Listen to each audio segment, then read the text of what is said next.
Greetings to the world. Greetings to the world.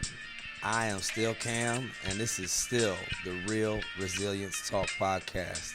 We are coming to you from Japan, and let me say up front, look, sometimes we have some guests on here that may have had some military experience or government work in the past, or they're stationed overseas, they're serving their country. But know this, none of us are speaking on behalf of any formal institution or any organization. We are just human beings, Americans, a lot of times, sometimes not, using our First Amendment rights to express ourselves and speak from our point of view. So I'm saying that up front. We are speaking on behalf of no formal institution or organization. That said, we're going to talk about this subject of resilience. What is it? How do we get it? How do we maintain it? How do we sustain it? And like I've said before, to me, it's just keep moving forward. But everybody has their own, definition of that and description of that and examples and scenarios of that. So we're going to talk about that. And hopefully at the end of this, it makes somebody better. Why do we start this podcast? Why do we start this conversation? Well, if you don't like something, you change it.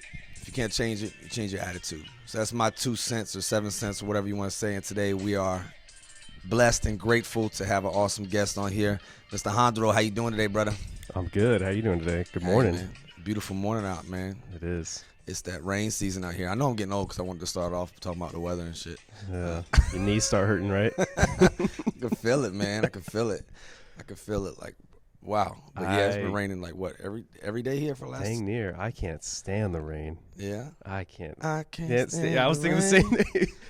Yeah, I was exactly what I was thinking. But no, I can't stand the rain. I was talking to somebody about it the other day. I was like, I would much rather go run outside when it's blazing hot, like heat, instead of getting rained on. Just a little sprinkle. It's a different wet, like when you get like rain on it, it just feels like when you go somewhere, you go out in town and you're like getting rained on, and then you walk into somewhere, you're just like uncomfortable. Yeah, you feel dirty. Yeah, exactly. It's like I need to take a shower immediately. I feel like a wet dog.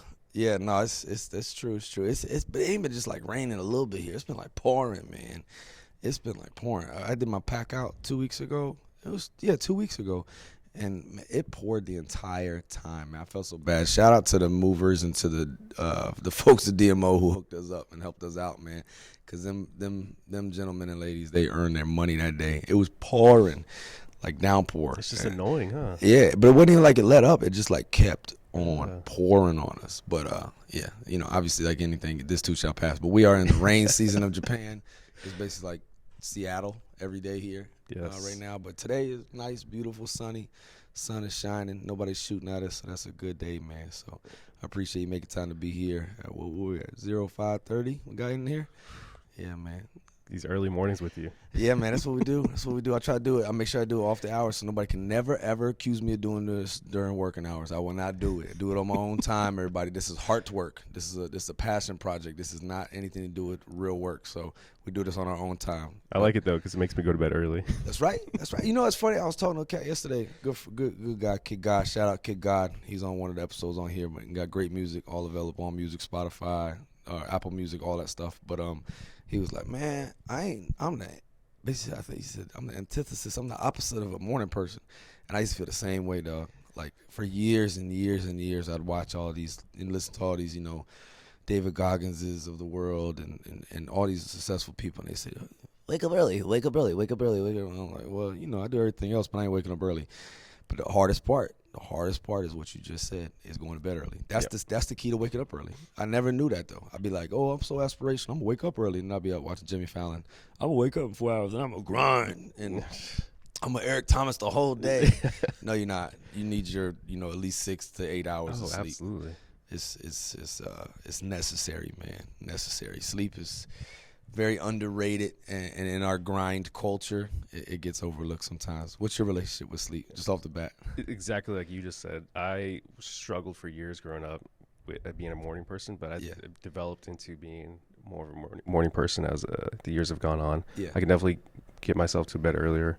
There's been a time where it was pre-COVID. Right before COVID happened, I was in a smooth routine where I would go to bed, be in bed by 10:30, everything was off, my phone was down.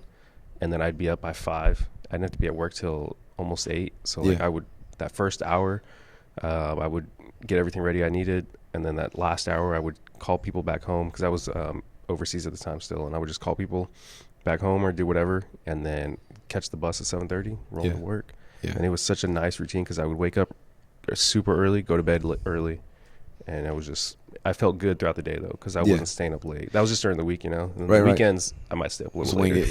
Yeah, no, that's true. Yeah, weekends, yeah.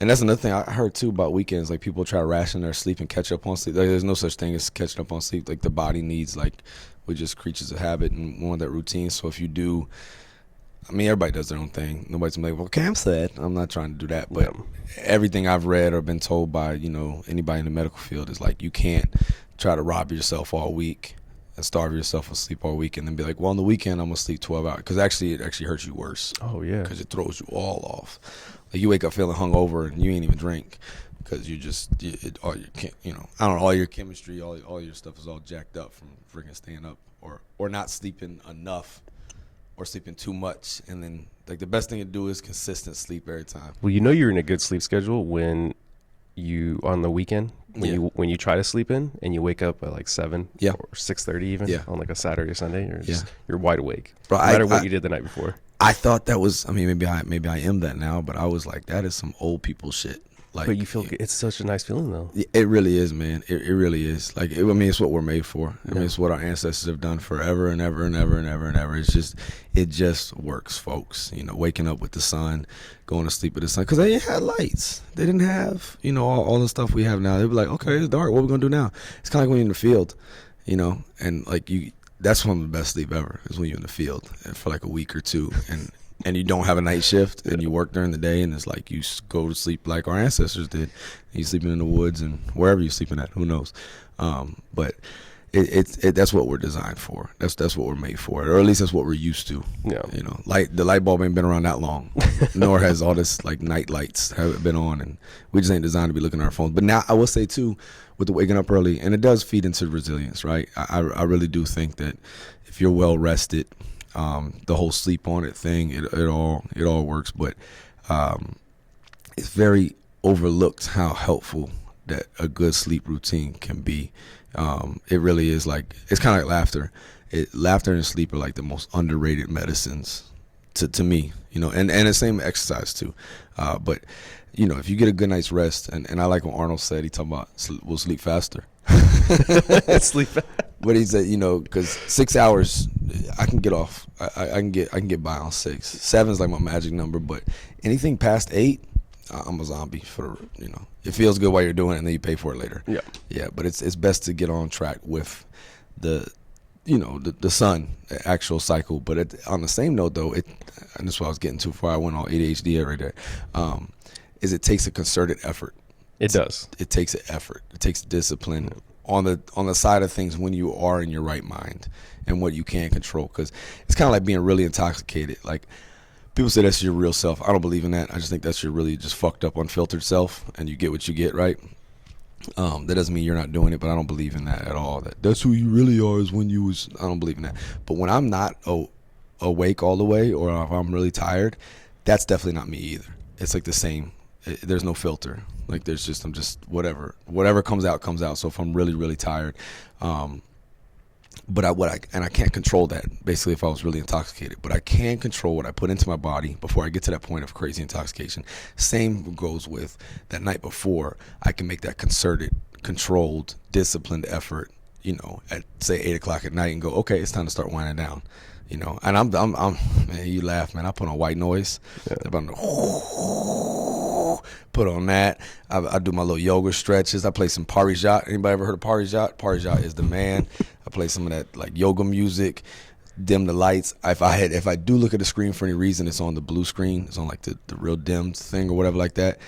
It's a concerted effort. But if a light goes on or if somebody starts turning some crazy hype music on, but you can't expect to be sitting there watching like the Dahmer show on Netflix. Like, I go to sleep with the TV. No, you don't, fool. You don't go to sleep. You just lay there with your eyes closed a little bit. I don't really think you really go to sleep. I don't know, because I feel opposite about that, because I can sleep through anything. Really? Oh my gosh, yes. So growing up, I used to spend a lot of time at my grandma's house, and she lived right across the street from a railroad track. Oh, that's the best though. That's like a white noise though. And so that's the shit. That's why growing up, I got so used to any noise. Yeah, I could sleep through, because it was like, well, if I can sleep through a train, yes, like right across the street, yes, like I can sleep through anything. And so I've just become so accustomed. Like, throughout the years when I'd have like a roommate or something, and they're like, "Oh, do you want me to turn it down?" I'm like, "No, you're good." And they're like, "What do you mean?" I'm like, "I don't care, man. I'll sleep." See, like even with a light on, I'll sleep. Good for you, bro. Yeah, I can't do that shit. I can't. But the railroad, that is some real shit right there. Like, I remember my mother-in-law, she lived by 95 in Philly. Yep.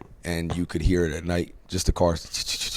And then when we lived in Norfolk, we lived by 64, and we could hear the highway at night.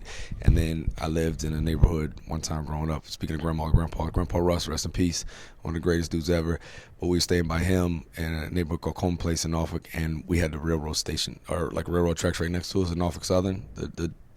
The rail cars, whatever, would come through, and they would come through blaring the horns, and it would just be relaxing, man. You just you get accustomed to it. You do, yeah. But it becomes like a white noise. And I think what would be crazy is if you're there and then it doesn't go by. Now you're like, hold up now. Yeah, the quiet gets scary. Yeah, but that's the thing though. Like I said, I have to turn on the white noise. I gotta have a fan on. I don't like quiet.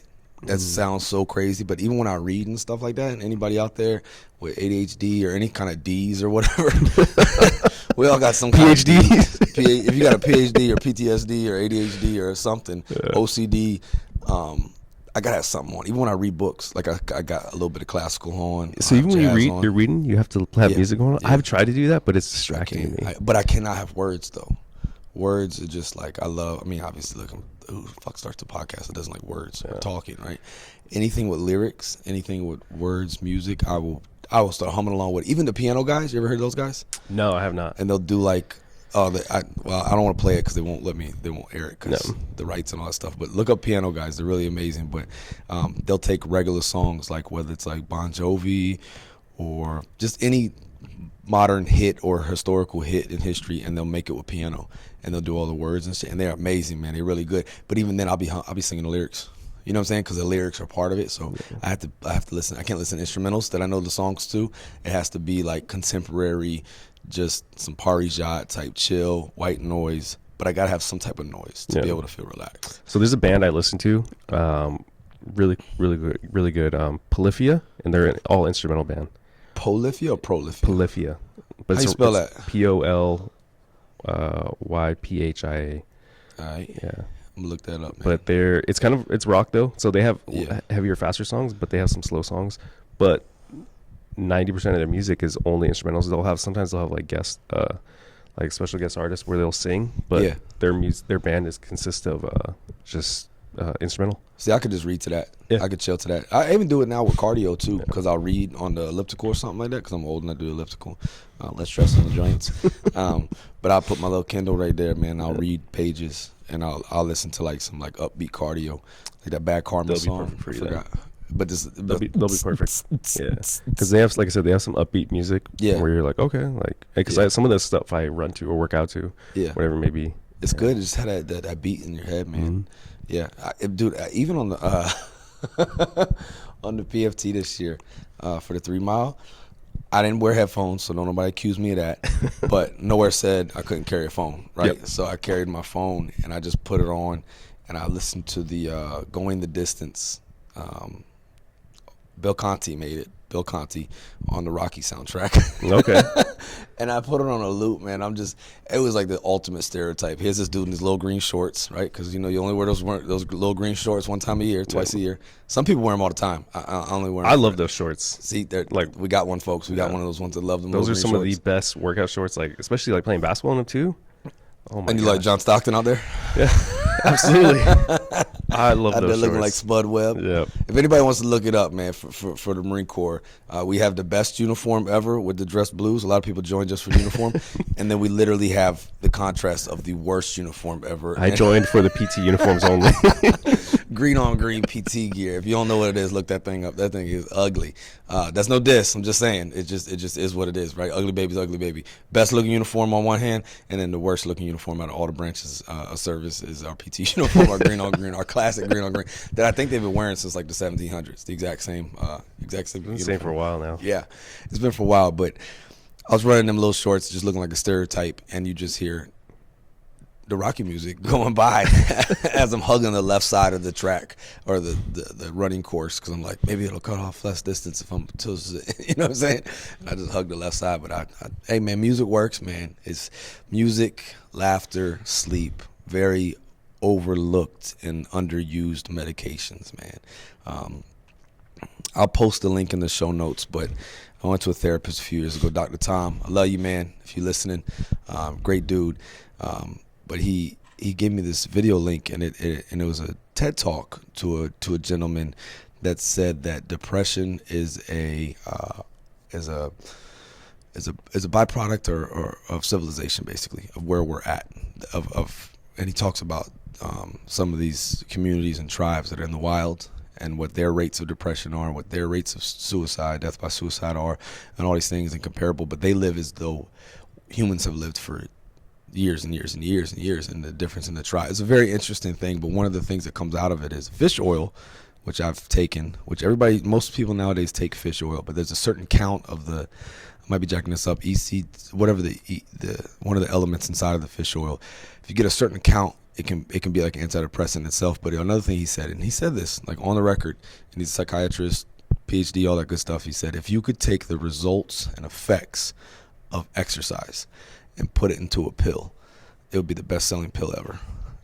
As far as for the antidepressant effects, and I've seen that in my whole life. That it's so sleep, exercise, laughter.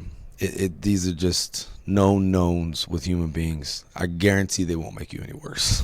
It's probably going to get to that at some point. You're like, man, it's raining outside. I don't want to go work out. Or, you know what, I don't want to go anywhere. And you're just like, let me take one of these and get my workout in real quick. Yeah. No, I mean, they even said about sunlight that you know, like it's necessary, like the first hour. So, like, even while I was coming over here, like, because the sun rises early here in Japan. Oh, yeah. Real early. We don't have clocks change over here. I was up before 5, and I was like, is the sun already out? It's already out. Yeah, it's already, it's like already peeking over behind the mountains and stuff. But by 5, I think I was walking to the car about 5:25 this morning. Yeah. From about 3-minute commute from where I'm staying at right now. Across the street too. I drove over here. I'm running late.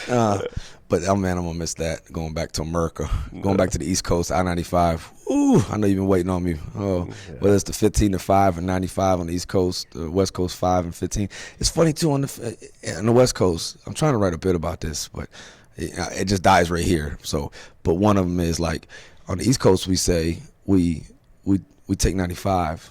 You taking 95, 64, whatever it is. But on the West Coast, they be like, they on the 5. They on the 15. Like, just something I noticed. But we have none of that here. It's literally like 2 streets, maybe stop signs. No, there's not even one light on base. You know what I'm saying? So, but our short little commute over here, sun was already out. Boom, right there. Oh, I love it. And Andrew Huberman, shout out to him. That's a good podcast too, the Huberman Lab or whatever. That's some really good stuff. But he talks about how imperative it is for the benefit for us to get sunlight in our face first thing waking up. That it's like when you sit in them, like, you know, them blacked out sheets or curtains or whatever like that, because we over at the little hotel on base right now because we're about to leave this weekend. We were sleeping with the blinds closed because the street light would kind of shine in on my baby and she'd wake up. But last night my wife had the good idea. We kept the big curtains all the way open, you know, it's blackout hotel curtains. So I literally, like, when my alarm was going off, I was waking up with the sun. Yeah. And if you do that, it's good for you. It's what we're made for. But, yeah, man, he said the sunlight effect. So it's like all those little things, they add up. That's what I'm getting at. I'm not like, hey, and people taking notes like, so sunlight, exercise, I need to laugh, I need to. But, man. What if I laugh while I'm working out in the sun?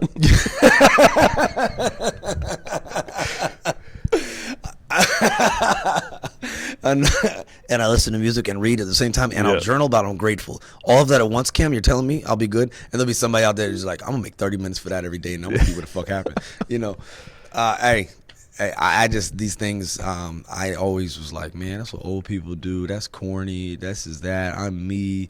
I'm just not a morning person.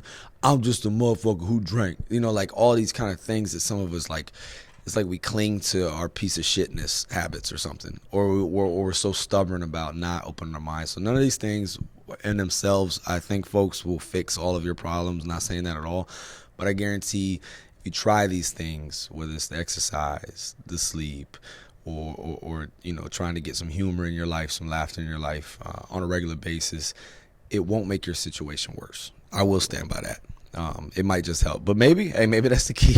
Maybe you do cardio in front of the sun while writing what you're grateful for in front of someone who's doing some funny jokes, doing the it dance. What if they had that? What if they had stand up at a gym? Oh shit! Like, well, you could get there in like the cardio room. Yeah, you could be on like the elliptical, or you can be on like the treadmill. Or actually, treadmill's too loud. You hear people stomping on the treadmill. Like they're just like and they drop the towel, and you're like, should I get it for him? I don't know. You know. But like on the bike though, and just watching. I definitely, man. You know, whether it's the Pandora's got a really good algorithm, but Spotify does too. Yeah. But with the stand-up, like you just put in a certain stand-up comedian, like it'll kind of give you some similar artists and kind of keep you on a track. But I've definitely done exercise and listen to stand-up, and it's helpful, man. I've been watching a few stand-up clips lately. One thing I appreciate and love about stand-up, it's one thing to like write bits, like write things out to show to see like how creative people can be. But my favorite part is how quick offhand these guys can be when people heckle them, or you see how quick they can be with jokes. Like that's a skill right there in its own. That's like if you can turn a bad situation into like and immediately get the crowd on your side again. Like it's so funny. Like I love that. I appreciate that a lot. It's good, man. That shows me that even more creative side of them. Yes, right there on it's like freestyling for rappers. Exactly. Like some rappers are really good on their like songs or songwriters, but when you make them freestyle, they suck. Or some are the opposite. They're just like really good lyricists freestyling, but then when they try to put together a real album or something, it's like we don't want a whole album of that, right? But no, you're right. We saw that recently. Shout out my man Brian, man. He had a little heckler, and he got to the point where he was going back and forth with the individual, and it was at the last open mic we did I did like a going away open mic. It was supposed to be like a going away. It got weird because I didn't really do the MC, but then I was doing the MC, and it was just awkward. You were just all over the place. I was all over. It was a lot of people, man. Thank you if any of you are listening that came out to that. I really appreciate you. And people are now I'm getting hit with the damn, you still here? Yeah. Because I was originally supposed to fly out on July 1st. Things changed, but I had already set in motion to have the going away that week of the 28th or whatever it was. So I just kept it all in place. I didn't want to delay everything. Because 4th of July or July in general for a lot of us is kind of like the Christmas break. You know, a lot of people go on leave this time of the year and take breaks, or there may be a big training evolution or something that goes down to where people are occupied with that. So I was like, I'm not going to move it. I'm going to keep it where it is. But then it was the awkwardness of the last 2 weeks. Like even yesterday, I went into work to take care of something because I'm checking out, and people were like, "You still here?" No, it's awkward. When you say bye to people. I thought you was gone. You're like, damn. You told me we were flying out on this date, and then you come find out you're still there. It's like it's similar to when you run into somebody somewhere, and then you guys say bye. All right, well, see you later, man. And then you guys walk in the same direction. You parked in the same part of the lot. You already gave the hug, the everything. The selfie was good. Maybe even they smoked a cigarette together, and then now you're gonna awkwardly walk together and be like, "Well, all right," and it's like some half-assed. And you just choose not to. You the whole time you're walking, you just choose not to talk to each other, even though you were just talking, catching up this whole time. Both get in your car and in the same parking garage, looking at each other, and you're maybe they'll checking your phone. Maybe they'll go first. It's so true, man. It's so awkward. That is. You should definitely plan to park in separate directions when you say bye, because that is some weird shit. And you walk right to the same fucking area. Or it's like when you're at a store or something, and you say, "All right, man, I'll see you later," and you guys start walking in the same direction. That's right. You see them 5 more aisles in a row. I've done that so many times. Talk to somebody in produce, and by the time you still seeing them on the animal cracker aisle or whatever. Yeah. That's true. You should. I've literally in stores before. I have chosen another route just to avoid that awkwardness before. I'm not gonna lie, I have. That's not like a passive aggressive thing or whatever. No. It's like, you know what, this gets weird, so I'm just gonna change up my route right quick. Because you go through the same route usually when you go to the grocery store and stuff like that. And I've definitely done that. Had a nice little connection with somebody on aisle 2 and aisle 7. I'm seeing your ass again, and it's like, all right, man, we done did this. Yeah. But part of that going away / open mic / whatever it was. Shout out to YOLO, DJ Buck. I appreciate you, man, so much for believing in us and giving us a safe space to be able to be ourselves. But somebody heckled. I think they were trying to be funny. I think they were a little toasty because they were probably trying to get up the liquid courage to get on the stage or whatever like that. It was a different kind of night because it wasn't like a regular crowd. It was like a whole bunch of host of people. It was everybody, and everybody's welcome, and I encourage anybody to want to come out and want to get on the stage. But probably came from a good place, but somebody was going back and forth with one of the guys doing stand-up. But he eventually got to the point where he just looked at said individual and like passed over the mic like, "Are you done?" And it was like the best move ever. No. He just stopped going back and forth. He was like, okay. Think you done? And like I said, I'm sure it came from a good place from the person, but when it comes to stand up, like it's you fuck somebody, you can mess somebody up so bad with their rhythm, with where they're at, because telling jokes or telling bits or however you want to explain it, telling a story, it's like a conversation like, oh shit, where was I at?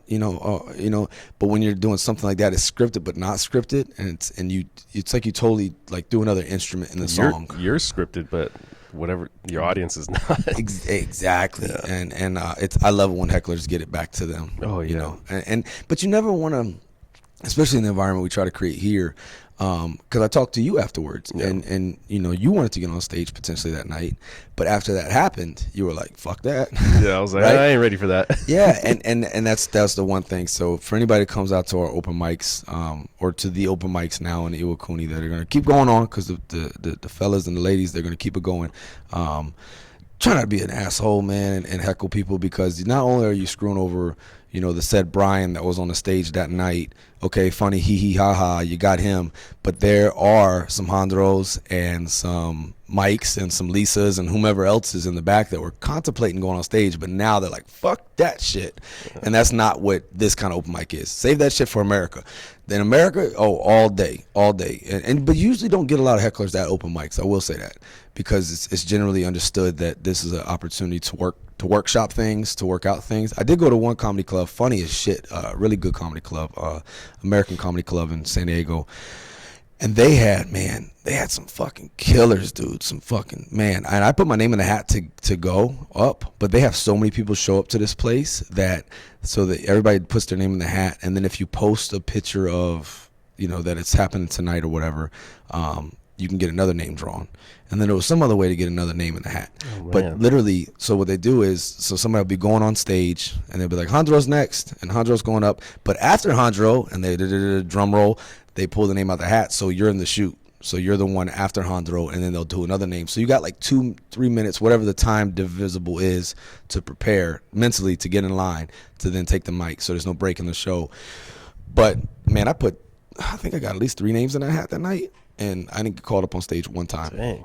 They probably saw your name and were like, no, next. Yeah, no, maybe, I don't know, but and then obviously and for good reason, for the regulars, the paid regulars that work there, if they show up, they will always get time because they need to work their stuff out, because that weekend they're going to be opening up for somebody, so it makes sense. But my point being is that there were hecklers in the audience, because I guess the open mic there is really, really big.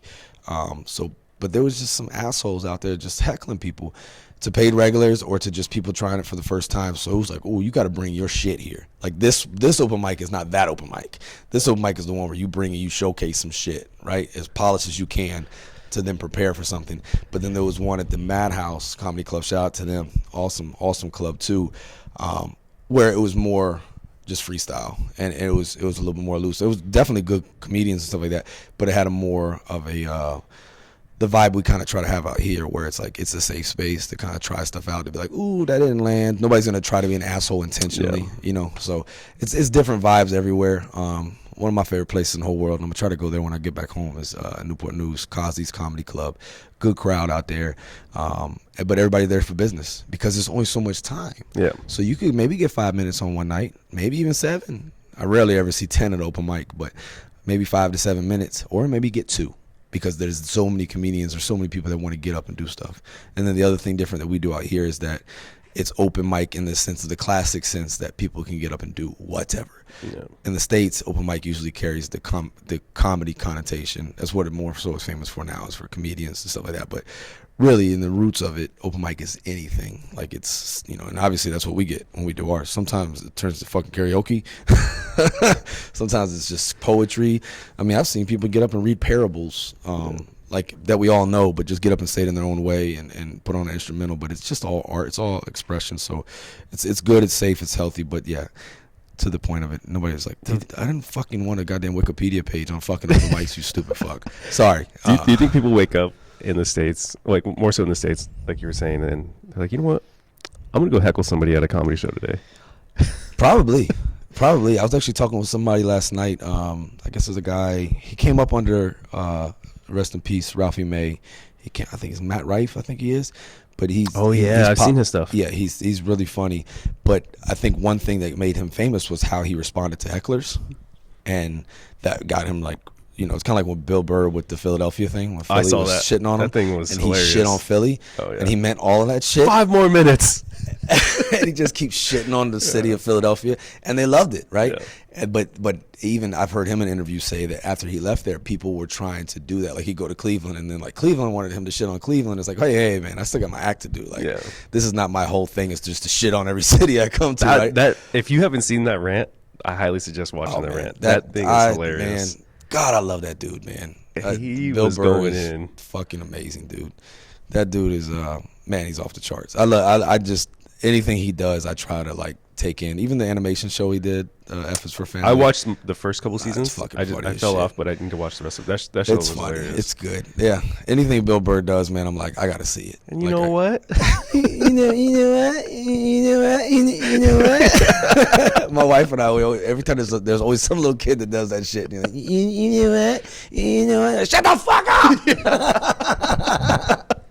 Yeah, that's a good one, man. F is for Family, because it's so real, man. That's what I love, and that's why we're even having this conversation, man. And yeah, we cuss a little bit, we say some maybe off-color things, but that's what real is.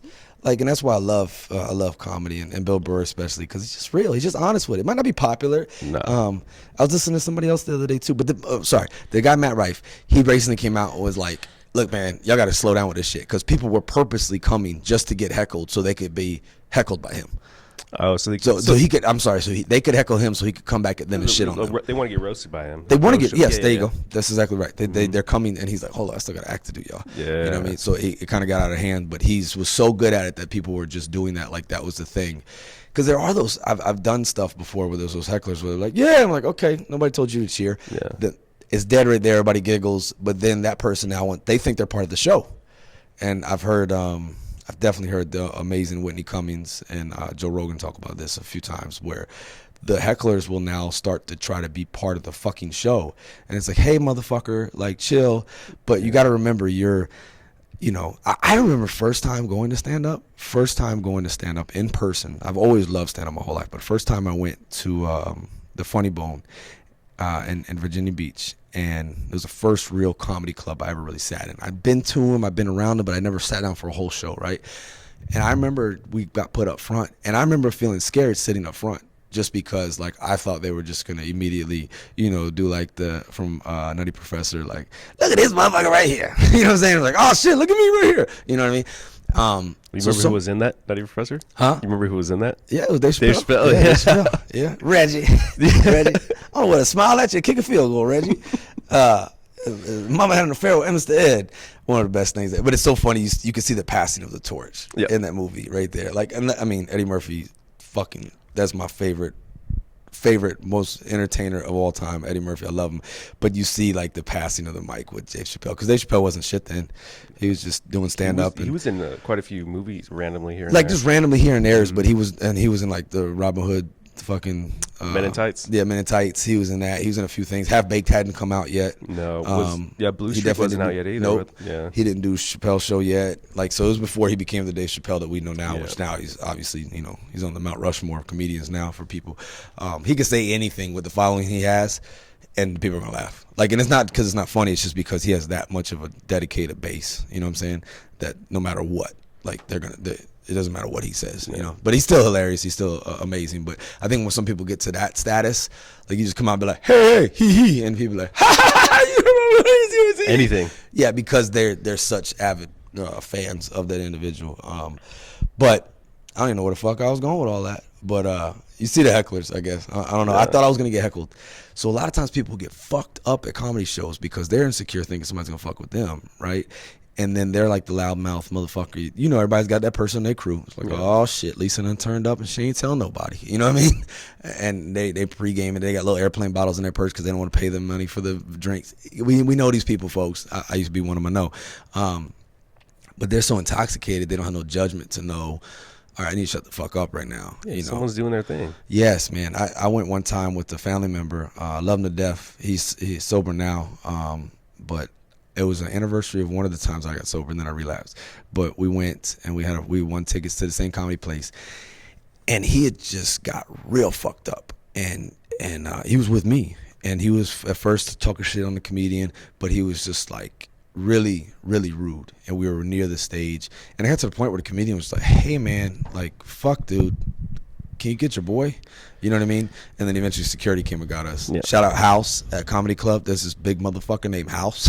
I thought the Comedy Club was called House. His name is House. He big than a motherfucker. Yeah, he good, really cool dude though. But and then when I got into it, man, and I started trying it, I really was like, wow, I felt all the pain of, you think you go on the other side of it, you're on the stage, and you can't really see shit because the lights are so bright. It's hot as fuck too. And you're nervous, and there's just all these emotions and all of this. And then there's some fucking asshole fucking with you, like for real, motherfucker. Like, for real, you want to fuck with me? Like, you almost feel like fighting, like, for real. But you see, it goes bad, man. But I just, anybody out there who's contemplating going to a show, any kind of live entertainment, just remember, nobody fucking made you go there. Yeah. Right?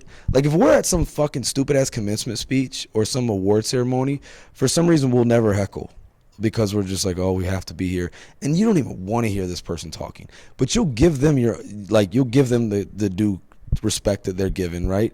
To listen to some shit you don't want to hear, right? Them say some fucking quotes from somebody else and talk forever to hear themselves, right? We know we've been in these times. There's some great speakers out there, but then there's somebody like, fuck, man, we gotta listen to this motherfucker, right? We won't say shit or heckle them, but at a comedy show where it's for entertainment, and we've all kind of agreed to this like social contract that we're coming in here to hear whatever's going to be said. Remember, this is all just to be funny. Some of these people don't feel anywhere near these things about these things. Now we want to be offended. Now we want to talk shit. Now we want to talk shit back and try to be funny too. Like, that's that person's job. It's just, there's no couth, I think, is the word we say growing up. My father used to always say, you got no couth, you know. And I know it's not just a Southern thing, because I heard, or maybe it is, because he was from Texas originally, but when Gangstar talks about some moment of truth, that we should observe with couth, because everyone will meet the moment of truth. But couth, just having some courtesy for people, man. Just having a little fucking decent manners and shit. Like, when you go there, somebody's working their craft. Like, don't be a fucking asshole, man. Like, I don't know. But I think some people, because alcohol's part of it, and that environment, and it's so socially, I don't know, like, anxious for people. Yeah. They want to kind of take the edge off, and then they wind up making an ass out of themselves. But you're fucking up somebody's craft, man. It's just an asshole move. So that's one thing I wanted to talk about, was being inconsiderate. Oh yes, so please, inconsiderate. I mean, I've definitely been guilty of it too. But first example I went to the States last month to surprise my brother. So congratulations to my brother, both my brothers. My youngest brother, he's a dad. He's doing a great job. It's awesome to see his son growing up. But my older brother, congratulations to him. Last month, he graduated his vet program, and he's a doctor of animal science now. Yeah, so it was awesome to see. Your brother's a doctor? Yes. Shit. Had his first day yesterday, actually. So, my brother's a patient. So it's awesome to see. So I went home for that, and it was awesome to see. I wanted to surprise him. He didn't know I was coming to his graduation. I was like, I'm not going to miss this. Yeah. So anyways, I was in LAX. I went to the USO to hang out before. This is when I first got into the States, and I had a layover, and I was flying up back home to Oregon from LA, and I was hanging out at the USO. And I'm sitting there at this like big open table, and this guy comes and sits in front of me and just like does like a deep breath. And I'm like, I look at him, I'm like, yo, what are you doing, man? One of those, yeah. And he's like, what? And I was like, I don't want to smell your breath right now. Oh yeah. And I was like, because like it was like, is this close as this table? Man. And I was like, bro. He's like, oh, I'm sorry, man. Like, and I was like, think about it, man. Like, them silent burps hurt worse. It's almost like silent farts too. When somebody does that, like, and it blows through the teeth, and just comes up and just like, oh god, fuck, damn. Yeah. And I was like, come on, man. And so that's like small stuff like that. And then like another example. Recently, I was at the track running, and I'm already there, and I'm running the track, and this guy walks onto the track, and I can tell he's getting ready to run or do this thing. So he starts stretching, but he gets in the lane closest to the grass. Mm-hmm. And I'm like... Hey, that's Sprint Central now. I'm like, dog, you see me here. I'm already here. Yeah. Like, what if I'm working on a PR right now? Yeah. So now I have to go around him. Uh-huh. So he starts running the track too, and he stays in that lane. So I have to go around him. Yeah. And then he stops and starts stretching and everything, and I'm like... Get off the track when you go to stretch. I'm like, and it's like I said, it's small stuff like that. No, just bothers the inconsiderate. heck out of me. No, it bothers the fucking shit out of me. I can't stand it. I actually heard Greg Fitzsimmons. I play this for my kids sometimes. Greg Fitzsimmons, great comedian. I love comedians. I can just rattle them off. But he in one of the podcasts I heard him on, but he was talking about manners and how important manners are. But this is one thing he said, and I'm telling you, this is a good filter for people, right? Now, sometimes people get caught up. Sometimes people get busy. You know, we got many things going on, so we always don't realize everything going on around us. Like maybe that dude that day, he was just like having a lot, and he's like, damn, I didn't even realize I just did that, right? But he said that manners are one of the first ways to know if somebody's a fucking piece of shit. Because it is when you don't do those things that you just said, it shows that you have regard for others, that you are considerate of other people. When you hold a door, when you see somebody carrying something, when somebody sneezes, just say bless you. I don't care what your faith base is or whatever. You know that in our etiquette, it's the thing to fucking say. You just acknowledge somebody. You just, please, thank yous. But it made me start realizing, and then I had worked with somebody who would never fucking say thank you or you're welcome or whatever, and there's tons of people, but people that will not say that's what I always tell my kids. So you're gonna hear my little fucking philosophy rant, but never be too proud to say I'm sorry, please, thank you, or you're welcome. Never ever be too proud to say sorry, please, thank you, or you're welcome. When somebody says thank you, you are supposed to fucking say you're welcome. There's so many people that be like, you're good. No, bitch, I know I'm good, motherfucker. I ain't asked you if I'm good. I said, thank you. You're good. No, fuck that. Like, it irks the shit out of me, man. Like, lack of fucking manners. Like, you bump into somebody, excuse me, I'm sorry. Like, you might not have to be like, oh, I'm so sorry. I'm not saying that, because there are people that say sorry for every fucking thing. But to show that you are considerate. But he said that manners, having manners, decency, is one of the first, like, kind of filters to see where somebody at. So as soon as I catch that with somebody, and I've heard of, like, famous CEOs or higher ups in companies and stuff like that. Even Muhammad Ali did this. Before he would do a business deal or something like that, he would go out to eat with somebody and would some of them order the person's food the wrong way to see how they react to the waiter or waitress, because that's still a human being, by the way. That's still a fucking human being. That's another human being in this world, and they'll be rude as shit to him, and they will know we're not fucking with this person. Or how will they react? Yeah. How will they react? Will they get all stressed out? Will they lose their fucking mind? And then I would let them know, you can't handle friction in your life. You can't handle your fucking order getting fucked up. Then you can't handle. So they'll be like kind of gaming them. In the business world, they just, whatever, they swiping on petty funds or fucking office funds or whatever. But that's part of business, having lunches and stuff like that together. But they're watching how they respond to orders getting messed up. But Ali, I think, said that he would pay attention to how people treated people that could give them nothing. Yeah. And that would tell him everything about somebody. And I agree with that. Like the way they said it's about Paul Bear Bryant, Roll Tide, that he would talk to the janitor the same way he talked to the star player, the same way he talked to the assistant coach, the same way he talked to the dean or whatever it was. It didn't matter. And it didn't matter what color they were or any of that kind of stuff. But how you treat anybody is how you treat everybody. Kind of the same rule of how you do anything is how you do everything, but especially when it comes to treating people, man. Manners and being considerate, dude. There's some inconsiderate, selfish motherfuckers right now in our fucking world, and we got to stop it. And it really just erodes our society like a motherfucker. I can't stand it, dude. I think it was, who was it? George Lopez he talked about that in one of his stand-up specials. Oh, I love George Lopez. He tried to talk to somebody one time, and they didn't want anything to do with him. Yeah. And he was just like, look at me now. And he's like, I don't need your handshake or whatever. It was something like that. Yeah. I gotta figure out which stand-up special it was. Yeah, send me that shit. I'm sure it's on YouTube or somewhere. It was somebody famous he tried to talk to, interact with, and they just didn't care to talk to him or something like that. Yeah. And then who do you think you are, dog? Yeah. Like for real, all of us, dude. I actually heard yesterday a quote about Alexander the Great. They said the world was, I forgot who was saying this about him, but it really stuck. It said the world was too small for Alexander the Great until he met his coffin. Something to that effect. Yeah. Like he could never have enough. There's always more and more and more and more and more. There's that Jordan Lucas song, more and more and more. Like I want more and more and more and more and more and more. And that's poverty right there. I think Seneca said it's not the man who's the man in poverty, is not the man who has less, but the man who craves more. Yeah, those who can be content, not mediocrity or settling for less, but you can be content and grateful for what you have. But here's the thing, man. We have this problem right now where everybody fucking thinks they're special. And I'm be honest with you, nobody is fucking special. Everyone is important. I'll say that to the day I die. Every human being, every soul, no matter what your age, whatever your background is, you are important. All of us are important as human beings. But ain't nobody fucking special. And that's the problem right now, man. People think they're fucking special. And it's like, you're not. And then when they don't get treated like they're fucking special, they get all offended and shit. And it's just like, nah, man. Or if they're not treated with the same amount of respect to how special they are. You ain't special. You know what I mean? Like, I really try to raise my kids with that mentality of, like, not feeling that they're owed anything. Like, yes, you're my baby girl. Yes, you're my little man. You're my. But to the rest of the world, you're just another bitch or another motherfucker in this world. And forgive my language by that. And I don't mean bitch as in gender or animal, okay? So if I offend any animals or women out there, that's not how I say it. But you're just another fucking mouth breather out here. People don't give a shit about you.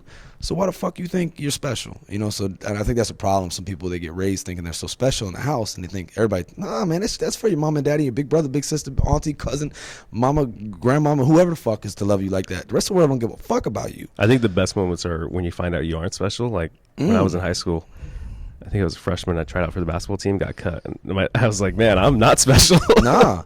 Now, that doesn't mean you're not important or that you don't matter. Please hear us on that. Like, you matter, right? I'm not trying to be a hypocrite here. Like, everyone matters, and your life matters, and we want you to continue to live your life to the best of your ability. But please don't act like you're special, like you're owed something by somebody, because that's not how this world works. Oh, that's how I felt. Oh, yeah. I mean, I've been there too, man. Trust me. I've been there. What y'all see now, you're like, I'll be 38 years old tomorrow. And what y'all see now is like, you don't want to know me. And some of the people closest related to me, some of the people closest DNA to me will tell you right now, straight up. They'll probably eventually try to cancel me on social media. It's cool. He is a piece of shit. And in their experience with me, maybe I am. And maybe I have been a selfish fuck. Yeah, same here. But you grow and you evolve, right? Yeah. Not flip-flop. Flip-floppers is somebody, to me, somebody who's fake, who would say something in front of Handro and then turn around and be like, I'm a for or against this thing, and it'd be a totally different thing I just told you. Yeah. Now, if you talk to me 10 years later and I've evolved and I've changed my opinion about things, well, then that's called evolution. That's what we should do, because those who fail to evolve become extinct. Shout out floppy disks and dinosaurs, right? So you need to evolve. You know, if you asked me my point of view on so many issues 10, 15 years ago, I'd have told you a totally different answer. 20 years ago, I was a different person then. I've grown, I've evolved, you know. I was a fucking asshole. I was a piece of shit at different times. So yeah, because you start to look at things different. You start to experience things in a different way. It's like, perfect example I use is, you ever look at the music you used to listen to growing up to the music you are more interested in now, or movies you liked growing up that you're more, and then you look at movies you're more interested in now. Like, it changes over time. Some things do change. Yeah. But I still listen to some of the Oh, absolutely. But you start branching out. No, you do. Oh, definitely. Because you want to expand on most definitely. Yeah, just out of, I think, the social acceptance of things. I would never tell anybody when I was 15 or 16. He wasn't even around then, but John Mayer. Like, I like John Mayer. Yep. Continuum album, Continuum. I listen to that shit on repeat sometimes. I never got into him. I tried to listen to his stuff. And some people don't, you know? I never got into him. It's kind of like that with Michael Bublé with me. Like, I can see that dude can sing. There's obviously a talent there, there's an ability. Yeah. Just not my sound. Mayer, though, is a beast on the guitar. Dude, I love his music, you know what I'm saying? But I would have never said that publicly. You know, I'd be like, somebody would be like, me corny as shit. I'd be like, I had a friend of mine, I'm not going to say his name. I love you to death, man. I still love you. But I remember when we were younger, you know, everybody's like, yeah, I'm gangster and shit, you know what I'm saying? And he was like, I want to listen to hardcore shit. And like, we heard his headphone, because back then it was the foamy headphones. Oh, yeah. You kind of heard him, and he was listening to Soul For Real, Candy Rain. I was like, hey, that sounds like some gangster shit. But I remember we were clowning and laughing, but all of us were listening to that shit too. All of us were feeling it too, you know what I'm saying?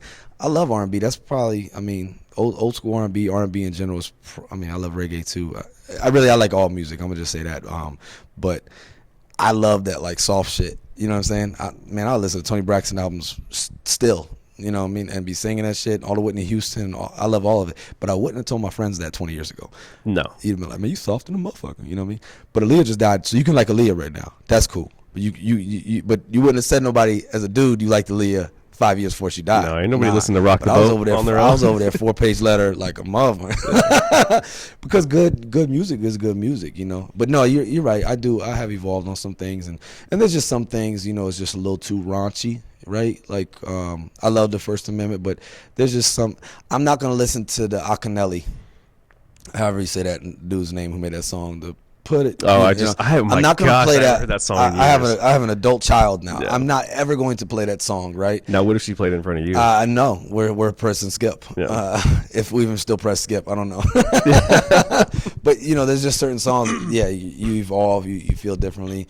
I don't want to condone or encourage certain things, but I don't hate anybody for going and getting theirs. I remember it's amazing that we're able to freely express ourselves. So don't fuck it. Don't mishear me. I remember as a kid, I was like, I was listening to music, and I was listening to the radio, and they were talking about a concert coming, like a tour was coming through town.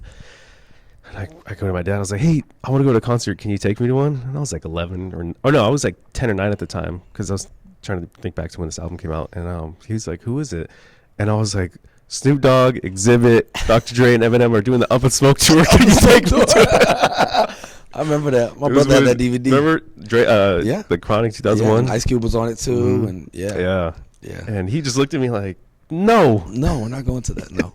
Yeah, I remember that. That was at 2000. That was before 9/11. I know that. Because I think it was summer 2000. The album came out, I think, in 99 or 2000. Yeah, it came out in 99. It got big in the summer 2000. Yeah. That was the next episode and all that. Yeah. And I remember, what's funny about time, because it's so relative to what your experience is, and right?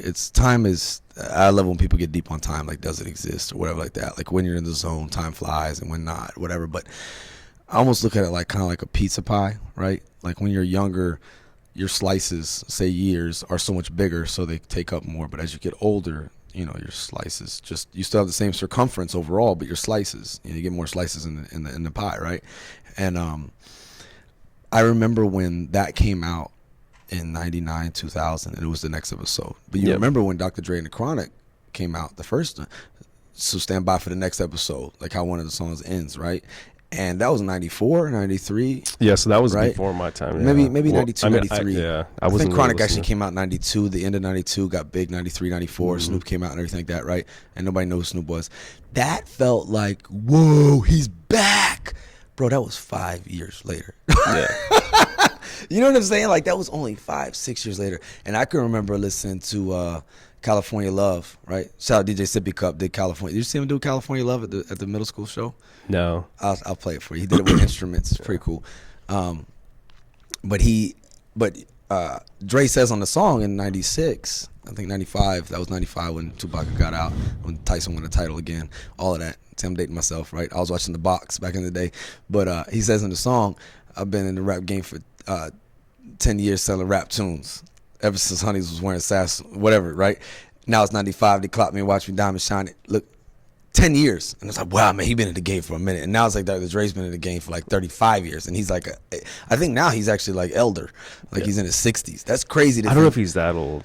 He might be somewhere near 60. But I mean, he's still the shit. I still love Dr. Dre's. I mean, and I've heard some good motivational stuff from him recently, talking about passion and stuff you love. Like, he said he looked back on his career 27 years at the time. I think he was talking with Ice-T on an interview, and he was saying that there had only been 2 weeks that he hadn't made music in that whole time. Yeah. He was like, I could be a plumber and I'd still make music.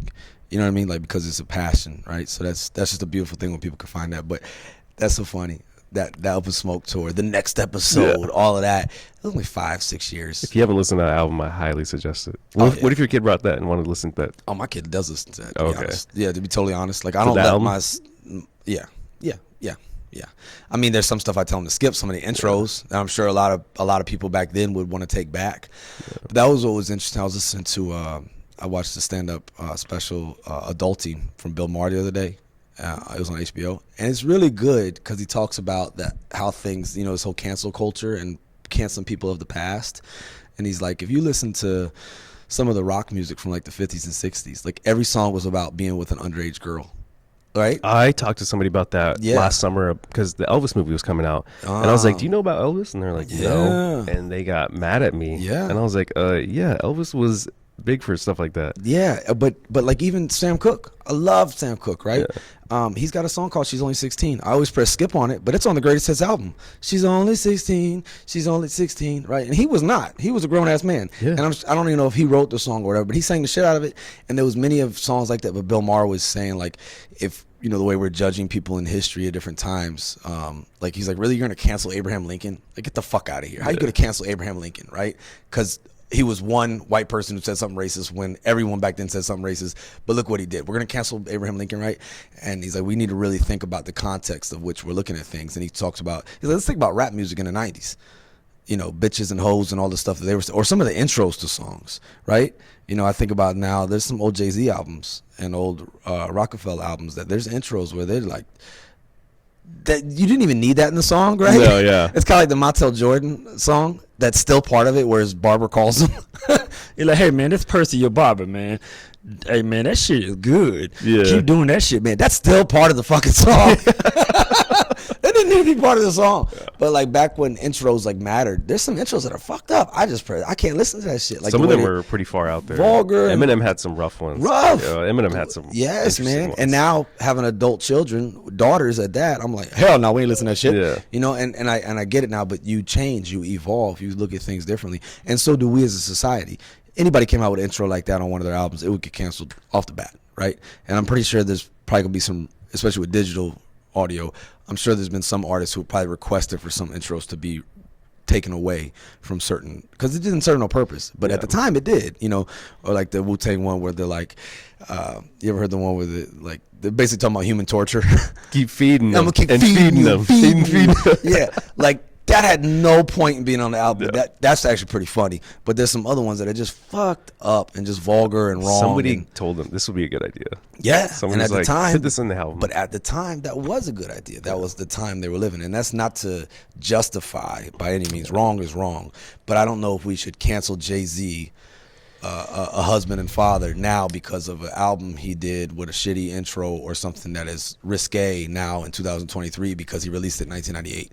Come on, man. Well, it's like movies. I talk to people about movies man, all the time. You're so right I was about like, that. You ever go back and watch a movie and look at what was acceptable to say then? I go, compared to now. Yeah. I go, and a lot of these movies were PG. Yes, like yes. I was talking to my wife about this. I almost want to have I tried to write a bit about it, but it just never really came together. But I might still do it. So maybe somebody's listening to what will someday be one of my shitty bits at open mic that nobody will laugh at. But but like it's almost like they had an inventory list at one point. Like especially like 80s, 90s action movies. Like you had to have, you know, a few gunshots. You had to have like a cool finishing line. Like they had an inventory. Like you have to at least show the breasts of one famous actress or soon to be famous actress. There has to be a scene because of course while we're trying to save the world, we should have intercourse, right? And there has to be like some shitty song. Like they had like an inventory list and like this is not gonna be a hit if you ain't got these things, man. But now, and I like it though because I don't have to like skip past a scene or something. It just doesn't have a place like the newest John Wick. You're going to see John Wick for action and killing and just cool ass Keanu Reeves shit, right? And some awesome choreography, right? That's all in there. I don't think the newest one has any kind of nudity in it, right? Yeah. You're not there to watch that. But back in the day, whether it was Commando, Arnold Schwarzenegger, or The Assassin, or just all of these movies, it was like, it has to have the famous sex scene in the shower with this person, and it has to have this, you know, Desperado, amazing movie, right? But what did most teenage boys know that movie for? We don't even need to say it, right? Yeah. And there came Selma Hayek, beautiful as she is, right? But they had to have this inventory or something. And I'm not defending it at all. I'm just saying at the time, 80s and 90s, they had to have a form of nudity. They had to have some kind of misogynistic, whatever the word is now that we want to say, toxic masculinity, something in there to express that. And they're like, okay, that's going to be a hit. I would say it was an American movie because you're right. The movie that comes to mind when I think of that, Roadhouse. Yeah. Has everything that Americans love. Action. Yep. Alcohol. Chill Dalton. Yep. Action, alcohol, nudity. Yeah. And yeah, guns, everything. Yeah. Yeah, you're right. Yeah, you're right. That's an American movie right there. Yeah. Yeah. And it's just kind of, we don't need it. Like it's not I mean, necessary. I think now. It's one of the best movies ever made. Still, right? Yeah, but is. we can't sit here and be like, man, Patrick Swayze canceled. Yeah. He dead, but we're gonna cancel him anyway because of Roadhouse, because of the way his hair looked in Dalton when he was Dalton, and you'll know because I'll tell you, chill Dalton. Everybody wanted to be a cooler after that. Yeah, man. I mean, there's definitely a recipe. But there's movies though, like that, like I was hitting as another example is Teen Wolf. There's a scene in there where Teen Wolf, I think that movie's like G or PG back then. But there's a scene in there where he's trying to tell this guy close to him about that he's a wolf. For those, I apologize that haven't seen it. But there's a scene in there where I'm like, man, if he said what he just said today in a movie, like, wouldn't go over well. Right. No, most definitely. Yeah, it wouldn't. We've evolved on certain things, and to where anyone who wants to go to those certain things, they can go in that direction and further with modern technology and the way things, the niche areas that people can go down. If you want to watch that, there's definitely a place for you. It doesn't have to be in this while we're watching this. But yeah, I'm glad we gotten past that, because it makes it easier being a parent watching certain things. That we can just, I don't have to skip as many scenes. But I remember thinking, Grease, right? I grew up with a lot of women in my family, and I watched a lot of Steel Magnolias, and I watched a lot of Grease, and in Grease, there's so many songs that like a certain thing will like, tell me more, right? And I'll say all these things, and I know these songs like bam, like I'll just break out in tune. And my wife didn't know these. She's like, what the fuck is he doing right now? You know what I mean? And I have all these references. So one night I thought it would be a good idea. We went on a cradle retreat with family, and we was down in Southern California. I forgot where, and I was like, I'm just going to Amazon buy it. Fuck it, it's not on. I tried to look on the Just Watch app, like where is it free to watch it? It wasn't. I'm gonna buy this shit. I bought Grease off Amazon, dog. 20 minutes in, I turned that shit off. Why? Because like them little girls are nasties, little nasties, and I had my teenage daughter there watching that with me, and she was like, "So you're liking this?" And it was like, she was like talking about she was gonna be with a Marine at that, right? And then Rizzo's room smoking cigarettes, right? Drinking alcohol, right? And they're like 15, 16 years old, and everything was about being with a boy, and everything was about finding a location to have sex under it, you know what I mean? All that kind of, I was like, I can't be watching this shit.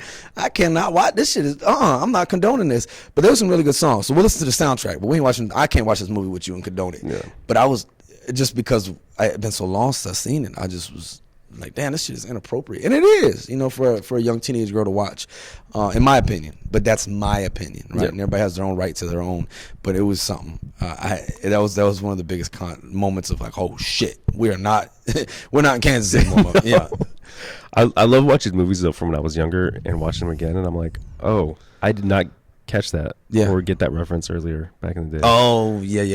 Because I'm able to understand it more. It makes me think of I've seen Jimmy Fallon do this one time. They do it with songs, and they'll have a guest on, and they're like, what do you think the lyrics are? There were some people who always thought the beginning of Lion King, somebody thought it said Pennsylvania. For years and years and years and years and years, they think that the song says one thing. There's many more examples. I'm sure somebody's been jacking up lyrics forever. Oh yeah. There was a song I heard recently, and I was like, oh my God, this whole time he been saying, and I thought he was saying, I can't think of what it was. Something so easy and a major hit, and I had been saying the wrong word since I was like 7. Yeah. I think we all do that.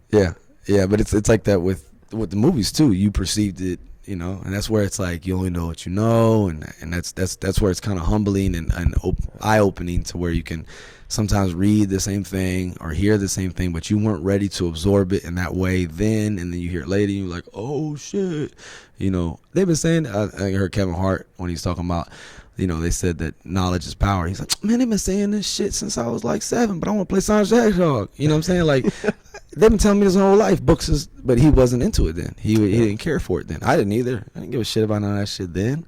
When I was younger, I didn't give a nut. Man, I was so lost and just stupid. And I'm not blaming anybody else by that, just me. I was just dumb. What I thought was cool, what I thought was this, or because I think that comes back to your interest chain. Things that you're interested, like you evolve, and you're just like you're not interested in certain things anymore, and you look at how do you want to use your time. Yeah. And that man, that's the most precious resource we have. Yeah. We talk about resilience, right? And we're having real honest conversation here. But in all of these things that we're expressing, like, we didn't know what we didn't know. And it's the same for those older movies or those older songs or the intros that are risque or vulgar now, or like, hell no, I wouldn't play that now. I wouldn't condone that now. We just didn't know what we didn't know, or didn't see it in a certain way. But I still think that we should respect and look back on things with a little bit of grace and a little bit of forgiveness, because, it was so funny too in the Bill Maher thing. He was I'm probably messing up his bit. Y'all can watch it yourself. #adulting. I don't care if you like Bill Maher or agree with him or not. He's funny. He can say some funny stuff, and he goes at everybody on this, left, right, doesn't matter. But he talked about, he's like, things that don't age well. He said some lyrics to songs. He talked about that, but then he was like, these amateur anybody could be a cab driver thing. He's like, I don't think that's going to age well. You know what I mean? Like 30 years from now, we're going to look back and be like, anybody could be a cab driver? Yeah. You know, and then he talks about the whole thing with that. You could look at yourself. But then he said tattoos. He's like, I thought these things would go away, but they keep getting worse. And he's like, and now people are like fucking tattooing their philosophies on themselves. They are. I know. It's on my fucking arm. Yeah. I wasn't offended at all. I thought it was so funny because he's like, oh shit. Like, he's like, why do you have to put your life philosophy on your skin? He's like, oh shit, what was my life motto? Oh, he looks at his arm. He's like, oh yeah, only the strong survive. But to each their own. I will say, for me, I have Be Water My Friend on my arm, and I have All Things Considered, because it really does remind me, like, I am that stupid. Like, he's making fun of it, but it has helped me in many situations where I look down and I go, all right, man, like the great man said, all things considered, you know, it helps me, right? Teach their own. But I did, the way he fucking said it was so funny, man. Like, you got to watch it. And he talks about, like, he's like, well, what about the people that get on their back? Like, they can't see it. And they're like, oh, hey, bro, hey, come here real quick. Hey, look, hey, what does it say right there? Yeah. He's like, oh, this too shall, okay, yeah, fuck yeah, this too shall pass. Yes. Thank you. Fuck, I almost forgot. You know, good thing I had it written on my back. Yeah. He goes a little bit further than that, and I'll save it to y'all to watch it on HBO. But it's funny as shit, man. Adulting. But it's true. It's funny. I can laugh at it, and I'm the person he's joking, but it's still funny. And I'm not offended. What I think is, it got to be exhausting to me, is when people constantly get offended by stuff, and it's like, isn't that tiring? Like, doesn't that, like, at what point, like, and I get it, there's certain things that certain things you shouldn't joke about, but I have such a different outlook and mindset on that, where anybody could say anything and I don't care. I'm just like, okay, like, it is what it is. Like, unless you're personally attacking me, right? Even then, I'm still gonna be like, okay, and someone's like, "Does stuff doesn't bother you?" I'm like, at the end of the day, they're not paying my bills. No, and it says, and a lot of times everyone, it's to the point of like Robin Williams, like, everyone you meet is fighting a battle you know nothing about. Yeah. And a lot of times when people act a certain way, it's saying more about them than it is about you. That's literally not just a way to make yourself feel better. That's literally the truth. Like, it's you know, hurt people, and when people get, you know, they, for whatever the reason, they feel cornered, they attack like a cat, and sometimes it just says more about them. So it's a them thing, not a you thing. And it's like, okay, all right, you go do that. And that's I read somebody put out recently, like, somebody could sit there and say that 5 minus 1 is 77, and I'm at the point in my life where I'll be like, okay. Like, you're not going to argue with them. You're just going to be like, all right, man, that's cool if you think that 5 minus, well, I forgot what the divisible was or the math was, but they were like, basically, I ain't got time for this shit. Yeah. We only have so much time, man. And it's like, you want to waste your time on something someone said, like. And at the end of the day, like, somebody told me recently, they were like, you know, these people were talking shit on you or whatever, and they were saying this and that about you. And I'm like, okay, like, I mean that shit. I mean that shit. Like, I don't want someone I wouldn't go to advice for to like me. Why do I even care if these people like me? Even if they really did like me, do I really want? Is that something I'm be like, guess who likes me? Yeah. Like, who gives a fuck? And what difference does it really make on who you are or what's going on in your world? And right? I think a lot of people care so much about what people think, but which is fine. We're guilty of it, yeah. I mean, which is fine. We wouldn't have walked out of the house with clothes on today. You know what I mean? Or brushed our teeth, like, if we didn't, to some extent, think about social norms, and it keeps you alive sometimes, you know. But I think there's a certain point though where it's like, yeah, it's cool to care about what people think about you, but I think what's helped for me is understand whose opinion should matter to you. Ooh, that's good. Because it's like, if somebody I don't know doesn't like me, it's like, okay, like, I don't interact with this person as it is. Like, what is, like, it's not hurting me anyway. But if somebody that's close to me tells me, hey, man, what you're doing or how you're conducting yourself, then it's like, oh, okay, that opinion matters to me. Most definitely. And then I'll care about that. But other people, I could care less. Care? Yeah. And even if they did love you, right? Like, if they didn't love you for you being you, would it even be real anyways? Right? That's where, you know, it's tribal. It's in our ancestry that we want to be accepted by the group. You know, it's like public speaking. I think studies show that the reason why we're so scared of it or so afraid of it is because generally when people were in a place of public speaking, it was some leaders, yes, but for the masses, it was because you were being publicly accused of something. And you were being like, you know, Salem witch trials type thing, or, you know, you're in front of the whole tribe and they're about to stone you, so you better say some good shit. So it was like the fear of publicly speaking. They say that's some just word imagine derivation. that somebody like at a brief here, just someone you just see someone raising up with a rock. Like, oh, you know what? We don't even want to hear like, this. Okay, oh, I like where this is going. Yeah, but that's that mob mentality, and I've talked about, and we talked about music, we talked about movies and songs and comedy. I am such a just devout defender of our Constitution, man. I will die for it. And even something as crazy and erratic as like Westboro Baptist Church, I think that shit is insane. It is so disrespectful to show up to somebody's.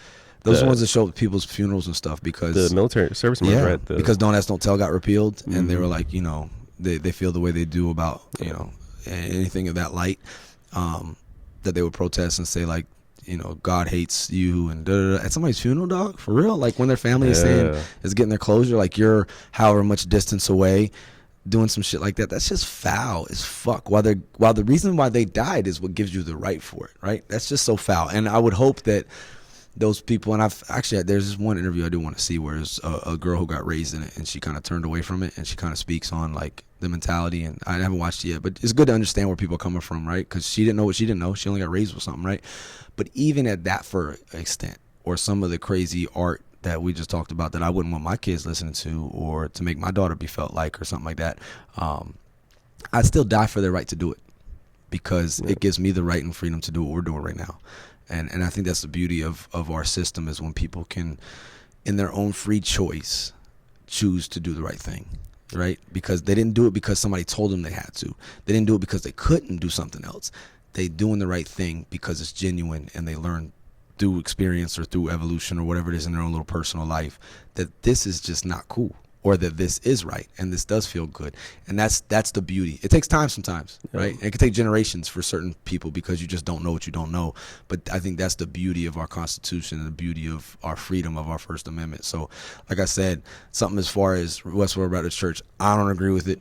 I don't condone any of it, but I'll die for the right to do it, because that's what makes us us. That's what makes us us. And then without that, then we have nothing. Like, I mean, to some people, on another side of things, they might say me saying Bill Maher or George Carlin or Eddie Murphy or some of these comedians or some of these movies that we've referenced or music or whatever, they'd be like, that we're the devil. Yeah. That we're, you know, and I'm like, whoa, that's just, you know, so for them to have theirs and me to have mine, and them to worship what they want to worship and me to worship what I want to worship, and so on and so forth, you got to take it all. You can't just, you know, you got to take, unless it's something directly. What I don't like is direct hate, and like you said, attacking a particular individual. Yes. That, fuck no. That come on now. Or like how they say you can't say fire in a theater. That's part of it. Like, even though it's freedom of speech, like now you're going to cause pandemonium, you're going to cause a chaos or ruckus or whatever like that. And I do think for certain people of influence, I'll say this to the point I die, you should realize the level of influence you have, and you know, too much is given, much is expected. So whatever your leadership role, or if you're a father, if you're a mother, or if you're CEO, or you're the commander of something, whatever it is, think about those that do follow you and how and the effect you can have in a bad and good way. Like you still have your freedom of speech, but remember, your speech echoes a little differently because of the effect it can have. So it's just like, it's just the burden of leadership. I think we all have to realize you're still free, but think about it, because it can influence people in the wrong way. And that's to the same point of why we started this podcast, when we talk about leaders and environments that we're in with the subject of seeking mental health help, or seeking help, period. And the kind of, with the freedom that you have to be in that leadership position, the effect you can have, or just a culture you can set by making people feel a stigma about seeking help, or making people feel stigma and say that they're weak, or they're garbage, or whatever it is, for seeking help from a psychiatrist or from a counselor or something like that. Like, that's a burden on you too, man. Like, you could have just said something off color, not realizing the effect and the impact it can have. You still have your freedom of speech and everything like that, but realizing your leadership position, it can make the difference between somebody seeking the help that will prevent them from dying. You know, like, not to go on a dark, crazy path, but these things add up. So I just want to make sure I make that little plug to think about for those leaders or influencers out there. Leadership has no rank, by the way. There was this one thing I wanted to mention. You were kind of talking about earlier was I saw this clip recently of this famous artist, famous musician from years ago. He was on a talk show host, and this mom was complaining to him. She was like, my daughter, she started listening to your music, and now she's not religious anymore. She doesn't go to church with me anymore. she doesn't practice. All she does is listen to your music, and she's just such a different person. Like, I want her back. Like, what do you think your music has done to her? And his response was something along the lines of, it's probably because maybe it was your religion and not hers. And that's not. And that don't sit good with some. Yeah, that won't sit good with people. Yeah. Wow, that was his response. Yeah. Huh. I'll tell you who it was afterwards, because I don't know how some people feel about the individual. Yeah. No. That's. I mean, that's the thing though, man. Like, we have to be able to say things that, have dialogue, man. We're at a place right now, and if anybody's listening I'm not trying to start a movement with this thing. We're trying to make people understand that it's okay not to be okay, and we express things so honestly on here because we want to make everybody understand that, like, we went on for like a 20-minute rant on sleep and our relationship with how hard it is, but that's also to convey to anybody out there listening that, hey man, you're not the only one struggling with these things, and we're two, what society would call successful people, and we haven't been successful before, and we've come, whatever walk of life we come from, two different places in the whole world. I'm from Virginia, you're from Texas, right? I'm from Oregon. Oregon. Oh, that's right. Yeah. Family, my bad. Yeah. Oregon. Sorry, I always mess that up. My bad. But he's gonna get to know Maryland real well here real soon. But we're from two different places in the world, but we're coming to the same, juncture of looking at things and expressing things. But we have to be able to have conversations, man. And that's my favorite part about this, the organization we're in. Yes. Because you get to meet people from all over everywhere, the world, man. And you can find common ground in anything. Yes. And we're rooted in the same end state. Like, some of the people I'm really close with now since I've been here is all through basketball. Look at that. And it's over the years, that's all like one of my closest friends, he lives down in Okie. He's from Louisiana, grew up in Virginia, but two completely different walks of the world, but basketball brought us together. And and I met him years ago playing basketball. At another location? Yeah. And then now we're super close. That's beautiful, man. And it's kind of, you got to find your people. Yep. And your people may be of the art type or of the basketball type or whatever. But also, though, don't be closed-minded to who your people could potentially be, right? And that's why I encourage, especially young people, try new things, man. I know we get a lot of young listeners on here, or even elder ones. It doesn't matter what your age is, right? Be open-minded to different things, not just for the thing itself, but also for eventually the community, right? Because we all need community, or eventually the people you may come into contact with that may be a lifelong friend that you just happen to meet on the channel and platform of basketball, or of cooking, or of a book club, or of an open mic, or whatever the thing may be. Don't be so close-minded or only do the things you've only done before, because obviously they've only brought you to where you are right now. So if you don't like something, change it. If you can't change it, change your attitude. But I so agree with you, and I tell a lot of people this. I'm not a recruiter by any means, right? But anyone out there younger or a little older, whatever, if you're able-bodied, man, think about serving in some branch of service, or in some capacity, whether it's, merchant marines or something that will get you to where you get out of where you're at, and you're put into a place of a common ground with some people, but you all come from different places. It will give you an education that you cannot pay for at a university, that you cannot pay for anywhere else. It just... the places you get to go, the people you get to see, the understanding, the tolerance you learn for other, some stuff you may think like, oh, hell no, I'll never look at this way. You meet somebody from there and you go, oh my God. And that's from the right, from the left, from black, from white, from first generation American, from seventh generation American, like just so many nuances in there, all walks of life. And you realize like, hey man, like as different as we are, and I do believe that we as humans are as unique as our fingerprints, but we're more the same. Than anything. There's more common ground between all of us, and that's not, again, to start some political movement or anything like that. I'm just saying that when we can't have discourse, or we can't have conversations to say, I don't see it the same way you do, and then now we hate each other, or we want to hurt each other, or we just want to shut you up at any means necessary, we are in a bad place as human beings. And if anything, look at history. That shit doesn't go well, right? And there's another thing we learn from history. We learn from history that we don't learn from history. I heard that. I didn't quote that shit, but it's so true, man. We've been at these times before, so this too shall pass. We'll get out of this, or whatever this or that is. And that's why I love comedy so much, especially in today's modern times, because it is our truth tellers. There's no agenda. None of them are trying to run for any office or anything like that, or they're just saying what they think. And sometimes they don't even feel the way they're saying it. They just knew they could get something funny out of it, so they say that shit, right? But I'll quote again Aziz Ansari, right? Another one who got canceled over some whatever, and then whatever. right? We should get the full story first, folks, before we go canceling people. But Aziz Ansari, in one of his stand-up specials recently, he said that, modern times we look at it and go, oh, man, shit's really hit the fan. And he goes, well, if you look at the fan in American history or in just world history, there's never really been a shitless fan.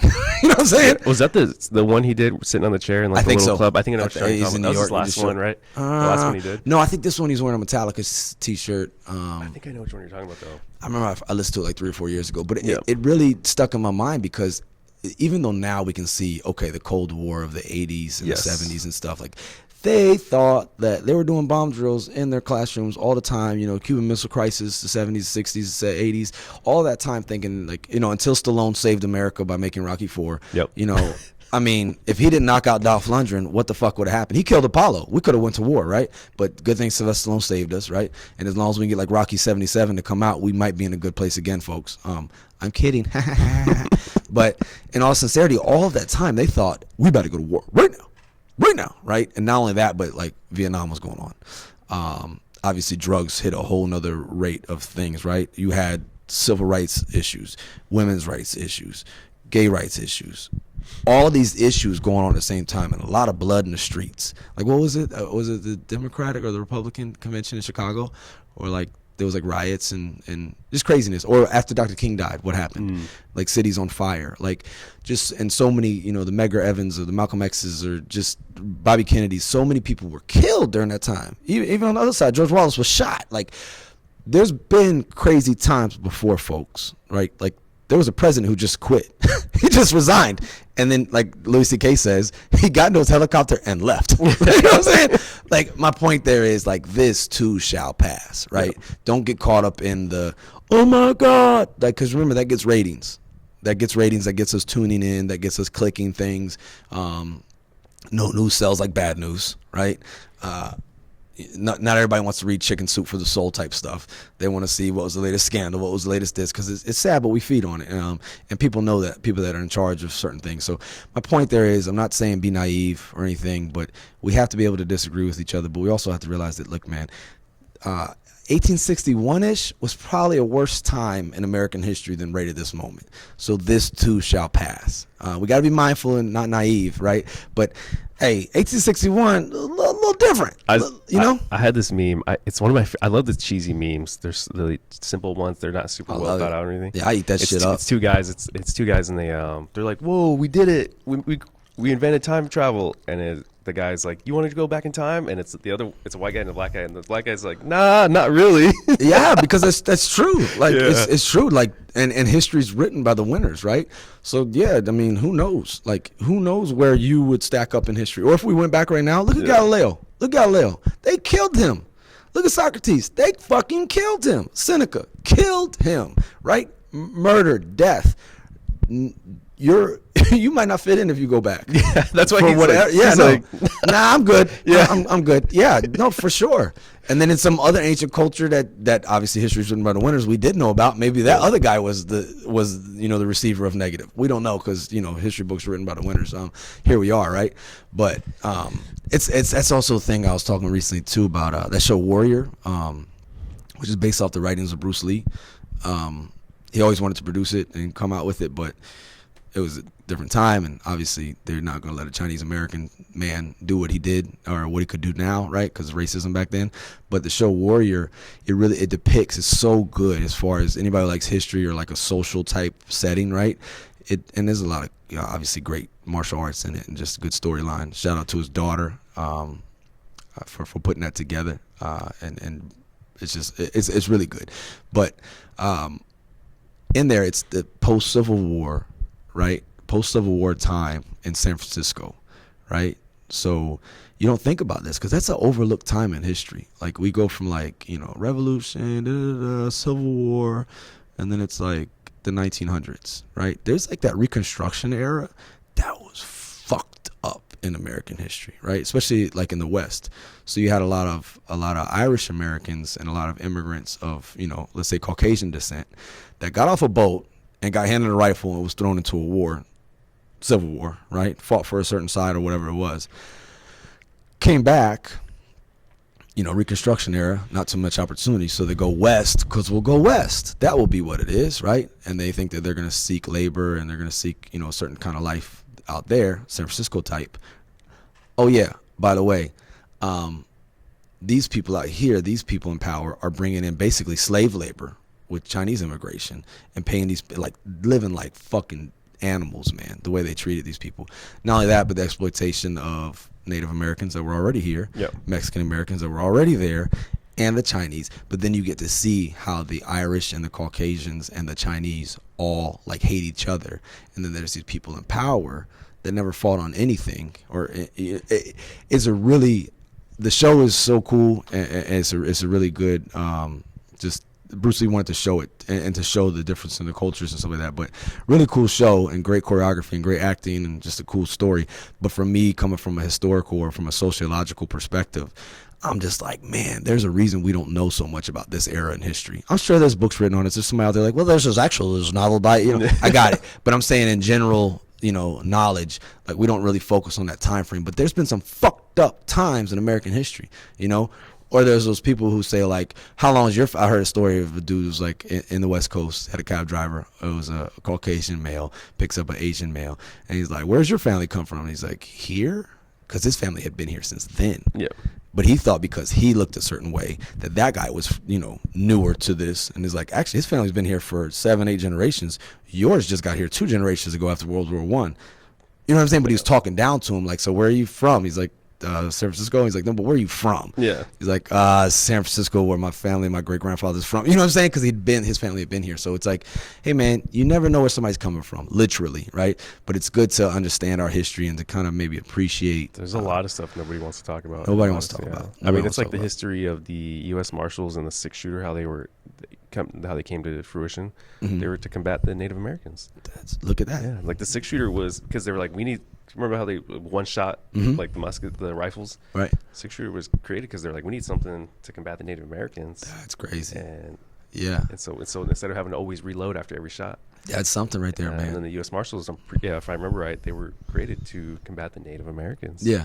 Yeah. You just never know, man. But nobody wants to talk about that. No, nobody wants to talk about it. Yeah. I'll tell you what too, and I'll say this on here: how you evolve and how you change with things. I'm from Virginia. I grew up loving the Washington Redskins, is what the term was, right? Yep. And I never. I thought it was, and too politically correct. I don't want things to be too politically correct either. And I was an avid, like, nah, man, it's just a team name or whatever, like, for years. And that was my team. Like, I grew up, my favorite player, Del Green, 5'8", 180, fastest man in the NFL, just amazing cornerback, guarding. And anytime he played Michael Irvin or Jerry Rice or any of the Chris Carters of the 90s, and he shut him down. Didn't have a good day. Not against Darryl Green. He was the man, right? So, staunch, I don't even know if that's the word, but just great fan, fanatic about that team. My son's name is Sean Taylor. Like, my son's name is Sean Taylor Campbell. I named him after, we wanted to name him Sean anyway, but Sean Taylor was murdered, and it was like, hey man, like, so his name's Sean Taylor Campbell, after number 21, rest in peace. That story is sad if you ever look up that. Rest in peace to him. That guy was, that is terrible. I remember him. He was a beast, literally the beast. He'd probably get fined now for some of his hits, but he was like the Ronnie Lott of our generation coming up. Oh my gosh, and he was so young. So young. It's so sad too, man. It's so sad. You got to be careful with those you keep around you. That's not blaming him at all, but you got to be careful with who you call friend and who you keep around you. But is that who it was? Someone that he knew? Well, they knew of him. Okay. I could definitely go down the line of it. It's a really sad story. Because it was a home invasion, right? Yes, home invasion. He wasn't supposed to be there. He was not supposed to be there. And he got injured the week before in a game. And Joe Gibbs, the awesome Joe Gibbs, I love you, Joe Gibbs. I wish you'd come back and be coach. Told him, hey man, just stay at home with your family, because I think they were playing in Tampa that week. Yeah. And then they were going to go to Buffalo. And he's like, just stay home. Don't travel with the team. Rest up. He had hurt something in his leg, right? So he stays home with his, I don't know if they were married then, whatever, his wife and he has daughter. She was a young, I think she was less than a year, maybe somewhere around that. She was a young baby, less than 2 years old. So he stayed there. Well, what he used to do was, because he didn't have a lot of money growing up, he went to the University of Miami. Yep. When he made it famous, he would go home all the time and probably still mix and intermingle with the wrong people. But he eventually got on a more straight and narrow path, Joe Gibbs was mentoring him. There was a good defensive coordinator at Washington. He was cleaning up his act, right? That's not to say he forgot where he came from or anything like that, but what he would do was he would invite tons of family members over his house and let them bring whoever they wanted over the house. And he would literally come out with trash bags full of money and just throw it out because he didn't care about it. He didn't care about the material stuff and just give shit away. Like, just giving money away to all these people, right? He didn't need it, he didn't want it. And, well, then some people that came to the parties, you know, disconnected friends of family, Didn't whatever. get enough. Like, let's come back. He's traveling. So there were young kids. I think they were all under 21, all of them. I think one of them was I think there was a few minors in the little group. Yeah. But they broke in. They had weapons. All Sean Taylor had was a machete, and he's injured, by the way. So that was what he had to defend himself. And I don't know the exact story, so please forgive me if I'm saying this wrong. But from what I take from it and what I've read on it is that one of the kids got scared or something, shot at him, or shot through a door, I think it was, and hit him in the femoral artery. I was about to say, it was like in his leg, right? Yeah, and you get in the femoral artery, man. I mean, unless somebody knows how to apply a tourniquet real quick, not probably good. And he died of loss of blood, you know. But he was killed. That all started with, you know, if you go back on like the kind of the butterfly effect of that story, it's rooted in the people you have around you, you know, your influences or people you make yourself vulnerable to, and you could be a target for them. That's not to victim blame him at all or anything like that, but, you know, not everybody has good intentions, right? And it's a very sad story, but yeah, that's how big of a fan I am of that team and how much I love that team, right? So I was always of the mindset like, nah, it's Redskins, but like I went to school when I did the education program, and I studied sociology. And I remember one of the teachers was saying, and I was on the other side of this, so just hear me out. I'm trying to tell you how I've evolved on this subject, because I had a teacher, and Dr. Whitaker, I love you, Dr. Whitaker, you're awesome, over at ODU, and she works at Norfolk State too. But she was talking about team names of regions and how there's so many of the Native American ones exploited. And I was like, well, not really, not all just Native American names, because we have many of Spartan teams. We have the Vikings. We have, there's other ones too. Now I'm looking like a hypocrite, but I started naming off other teams that are based off other eras in history, right? Of you know, whether it was racial or whatever, you know, but none like the Native Americans, right? There's a difference between saying Seminoles and Redskins and the connotation that it carries. There's a difference there, right? I didn't want to really acknowledge it, even though I knew it, right? But then as I kind of evolved on like my views and stuff, and I was like, man, I kind of feel like a hypocrite. Like I'm over here talking about like, yeah, man, equal quality, and you know, let's not be racist at people, but go Redskins. You know, I felt like, I'm not saying anything about anybody else, but I'm just saying I felt like that. But then the training camp got moved to Richmond, and I was living in Norfolk, and the Washington Redskins training camp got moved to Richmond, and now it's there forever. Like that's where they do training camp at. So we would go. Right, I could go in the middle of the day because Richmond was only 2 hours away at worst, even traffic. Right, go to Richmond, and training camps. Anybody out there, like it's good to go to a game. It's cool to go to stuff. But if you really want to get an intimate look at like, and maybe have an opportunity to meet your favorite athletes and things like that, and have access and see what they do, go to training camp. That is where it's at, man. It's such an intimate experience, and you know, autographs. My kids got to meet players, just so much stuff. But there was a gentleman outside, a Native American man. Indian, whatever anybody wants to call him, but Native American, standing outside with a sign that said, change the name. And he would just do Richmond, summer, August, July, hot. Stand out there all day. He didn't like start nothing. He didn't like, there was no shouting. All of that's covered under the First Amendment too, but he would just stand there with a sign. And I would watch him, man. I just kind of had a conversation with him, and it just changed the way I looked at it, man. I just thought about like, you know, let's think about it. Like let's think about some other slurs, right? The N-word, the F-word, right? If you had Harlem N-words, or if you had the let's say cracker C-word, if you had the Charleston crackers, or if you had the San Francisco F-words or something of that effect, right? We wouldn't allow that. That wouldn't be cool. But here's the thing, and here's the irony, and this is what I got to understand. Like, if there's any group of Americans, like every group has kind of went through a cycle of some type of something, right? And they eventually become, you know, whatever. I'm getting on the historical things, but there were signs that said, "Will not hire Irish" at some point. Germans changed their names because they didn't want to have a German last name. Many of groups, right? We obviously know with Latinos, and definitely with Native Americans, especially though, really shit on by the federal government in a lot of ways throughout our history, right? You talk about U.S. Marshals and stuff like that. So we have to acknowledge that. Like, they got fucked over in a lot of ways. If you don't want to acknowledge that, well, you're just not coming to grips with history. Some of them did it to themselves. They signed certain treaties. I got all that. But at the end of the day, those people were taken advantage of and were literally like genocide, right? Just happened, right? And there's not a lot of Native Americans left, right? And it's a sad thing. Here's the thing about our number one sport in America is what? Football. No, it's baseball. Historically, it's baseball. Yeah, I thought it was baseball. It's America's pastime, but really, football. What's the nation's capital? Washington. So, nation's capital, number one sport. What was their team name?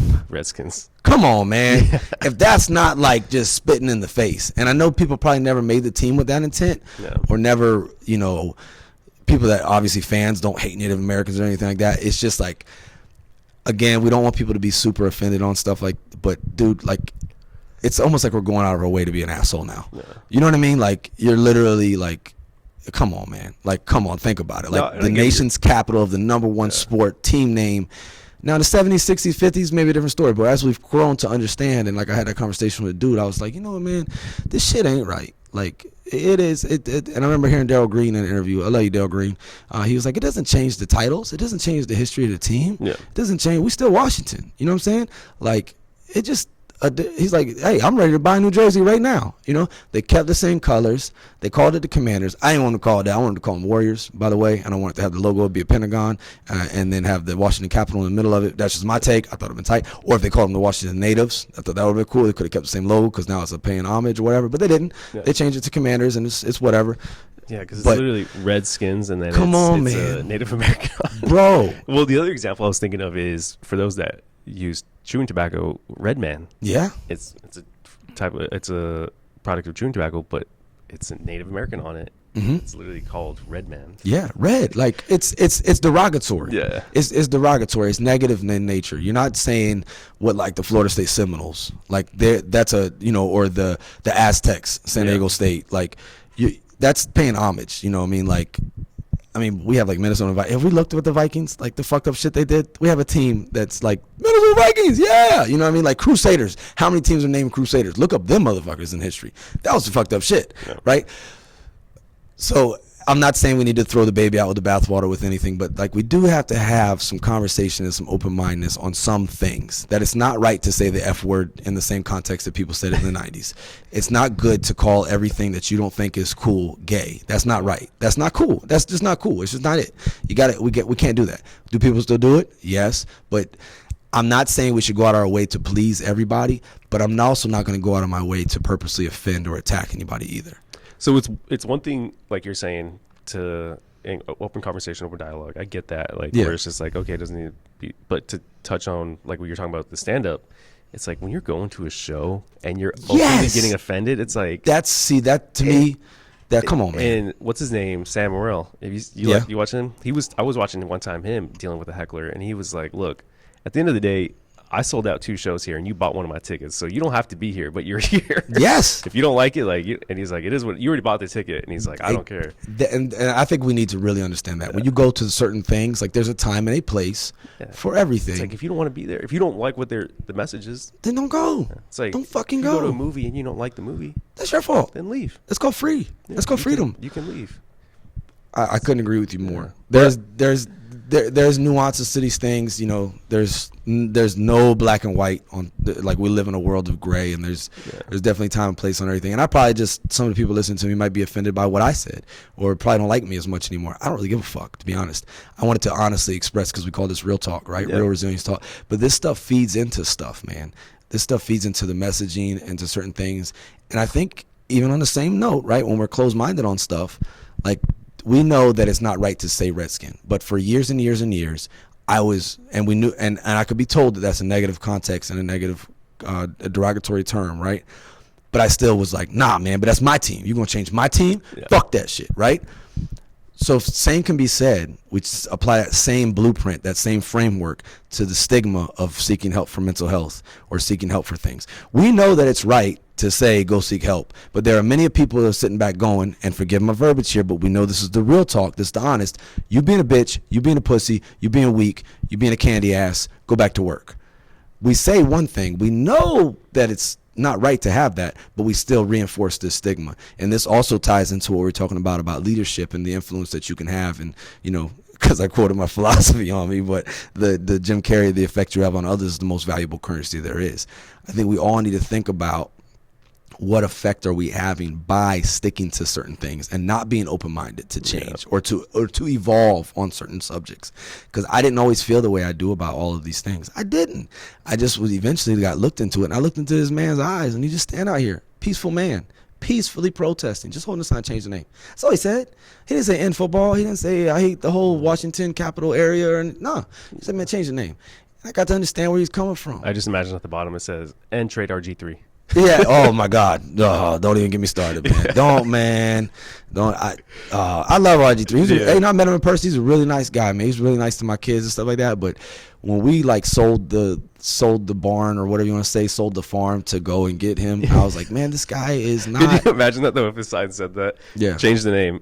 And please trade RG3. Or trade RG3. We'll be good.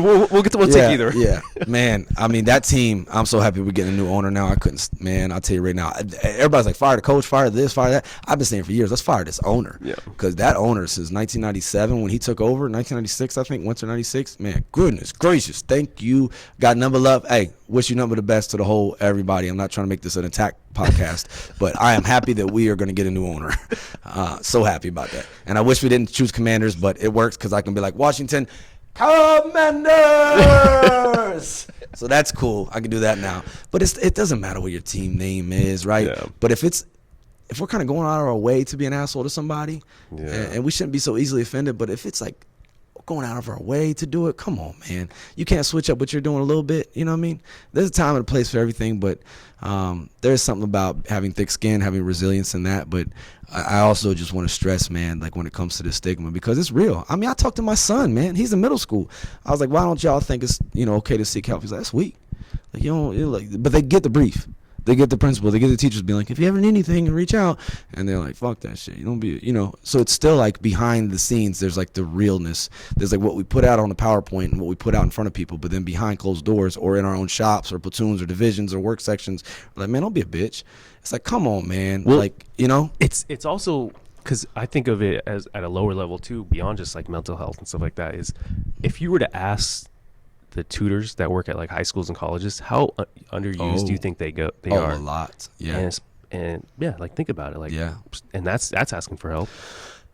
You're right. You are so right on that. Because all that stuff I think just goes like underutilized. It does. All forms of seeking help. Are they really being utilized to their max potential? Yeah. That's a very good point. The people here on base, the Human Performance Center and stuff like that. Oh, man. Yeah. Shout out to them, Jeremy King and his whole team. Do you think they're really being used to their max potential? No, not at all. And they come on the radio every week and try to advocate for people to come over there. Like when I was growing up in school, it's like I was really into sports, but was I seeking help to be better? No, because I was like, no, I could do it on my own. Yeah. It's just like And so I think it's deeper than that. Than it is. You're right. I'm grateful that you said that, man. That's a very fact statement. But I bring it up because it goes back to like exactly like you're saying. Nobody wants to ask for help. Nobody wants to ask for help. No matter what level it is. Yeah. But I want to say and stress that it's okay to. And if you don't feel like you can go to anybody else, you can hit up Handro, you can hit up me. Yeah. We might not know the answer. Okay, I'm Coach Campbell on Facebook, and you can hit me up, CoachCamJapan@gmail. I might not know the exact places, or the answer. I definitely probably won't because I'm not that smart. But I will try to point you in a better direction than maybe you know. But just look, nobody's special, but everyone is important. So all of you matter out there, all you listeners, and hey, don't be so sensitive, but don't go out of your way to offend people. I think don't go out of your way to be an asshole, right? We got enough of them in the world. I had to work on that over the years because I had to understand that it may not offend me. Yeah. But it might offend somebody else. And there's definitely levels to this shit. So don't hear us wrong, because people are like, dude, half of your podcast just offended me, right? I'm like, yeah, you're right. But you still listen to it. Yeah, but I didn't tell you to download this shit. Yeah, you did. You know what I'm saying? Probably sitting there mad listening to it. Yeah. And if you are, then change it to something else. Because if you don't like something, or just keep listening, keep getting those views up. You put it on mute. Just keep listening so we get more views. You know what? I'm gonna listen to this part that I hate. Yeah. Just to make me mad. I'm gonna get real angry like. That makes me want to go exercise and go see the sunlight at the same time. Hey man, I've said it before, dude. I love you, brother, and I appreciate you being here, dude. Yeah, of course. I really appreciate you and just everything you do for us, for this place. The impact you've had on my, just playing basketball with my son, and just good human, bro, and good leader of people and defender of this Constitution. So I say it all the time, like it or not, we all we got, and I'm glad to be on your team, man. No, I appreciate you giving me the time and for those words, and I appreciate everything you've done for me. It sucks to see that you're moving on, but it's for the best. Yeah, everybody needs to move on to something different. Sometimes we gotta change it up, but it's never goodbye. It's just see you later, right? Because we're gonna see each other. We're gonna be out down the East Coast. It's gonna be hot and muggy and everything. Oh, yeah. East Coast heat, East Coast heat, hot for nothing. It is. Man, it's hot for nothing. But I'm ready for it though. I'm excited. We ready. East Coast. East Coast, we coming, and we're gonna have more of these conversations because we're gonna have a whole lot more to talk about as far as the subject of resilience and what you're about to embark on. We'll see how I'm gonna be in a year or so. Yeah. But we just gotta apply it, man, and it's like Epictetus said. What ought one to say as each hardship comes? I was practicing for this. I was training for this. So it's not an if, but when will hard times come for all of us folks. So while you're maybe in a good state, prepare for it. Get yourself stronger. Train hard in the winter for the wars in the summer kind of thing. Sweat more in peace, bleed less in battle. You get all the little punchlines. Take advantage of the time you have because it's all we really have is time, man. And if you don't laugh about it, you'll cry about it. So that's what we tried to do today. And get some sunlight, get some sleep, exercise, community. Take care of each other. I appreciate y'all for listening. Thank you. And as always, we are sponsored by nobody. You got anything to close with, brother? Just shout out to my mom, my dad, staying resilient throughout the years, raising us. Shout out to my brothers, staying resilient. My older brother finishing school. Doctor. Graduating, to my younger brother, raising a kid, taking care of him and his girlfriend.